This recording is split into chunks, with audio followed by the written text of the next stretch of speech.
SKMM suruh telco serahkan data rakyat. Apa tujuan dia? Awal tahun ini, kerajaan sudah arahkan semua sosial media wajib berdaftar dengan SKMM, kata nak melindungi pengguna daripada scam. Dulu kata nak memperjuangkan suara kebebasan, sekarang nak memperjuangkan suara apa lagi?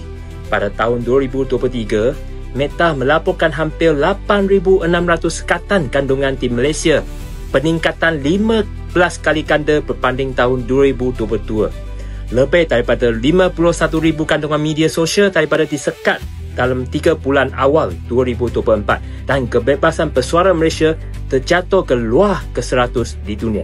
Sekarang, SKMM pula nak telco serahkan data peribadi kita seperti rekod panggilan, penggunaan internet, lokasi GPS yang tepat. Walaupun SKMM kata tidak akan menceburi data peribadi kita, tapi bila SKMM ada lokasi, ada masa, ada IP kita, apa guna ya?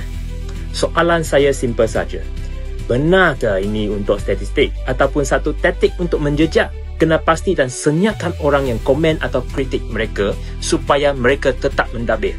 Tak percaya? Korang cuba share video saya. Kerajaan akan turunkan video ni dalam tempoh 24 jam.